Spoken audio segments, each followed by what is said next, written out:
ஆக்சுவலா நீங்க நெறைய நேர்காணல்ல வந்து சொல்லியிருப்பீங்க சார். விஜய்க்கு வந்து அந்த தமிழ் சினிமால இருக்க ஆட்கள் வந்து எதிரான ஒரு மனநிலையில தான் இருக்காங்க அப்படின்னு சொல்லிட்டு. இப்ப இந்த விஜய் சங்கீதா அந்த விவாகரத்து செய்திக்கு அப்புறம் நெறைய பேர் வந்து விஜய்க்கு இன்னும் இந்த எதிரா அந்த கத்தி வீசுறத நம்மளால பார்க்க முடியுது.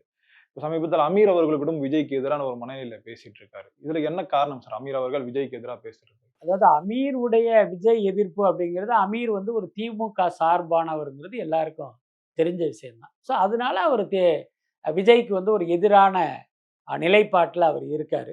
அதுக்கடுத்து பார்த்தீங்கன்னா, இப்ப ஏற்கனவே நான் சொன்னது தான். நான் வந்து பார்த்தீங்கன்னா, நடிகர்கள் அரசியலுக்கு வருவதை நான் ஆதரிக்காத ஒரு நபர். கடுமையா எதிர்த்தேன். ஆனா இந்த தேர்தலில் தாவேகாவை ஆதரிப்பதற்கு எனக்கு வந்து ஒரு நியாயமான காரணம் இருக்கு. ஒரு வலுவான காரணம் இருக்கு.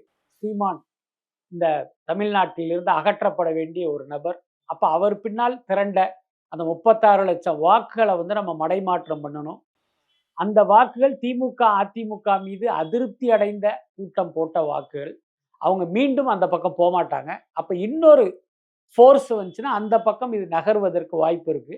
அந்த அடிப்படையில தான் நம்ம தாவேகாவ ஆதரிக்கிறோம். இன்னொரு பக்கம் பிரதான கட்சிகளில் ஒன்றாக இருந்த அதிமுக இன்னைக்கு பாஜகவுடைய அடிமையா மாறிடுச்சு.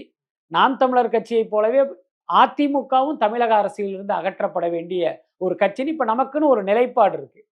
அமீரை பொறுத்தவரைக்கும் பார்த்தீங்கன்னா, அவர திமுக ஆதரவானவர். அந்த ஒரு ஆஸ்பெக்ட்லயே அவர் தொடர்ந்து வந்து விஜய எதிர்க்கிறாரு. பட் அதே நேரம் அமீருடைய கருத்துல பல்வேறு உண்மைகளும் இருக்கு. அதையும் நம்ம வந்து கருத்துல எடுத்துக்கணும்.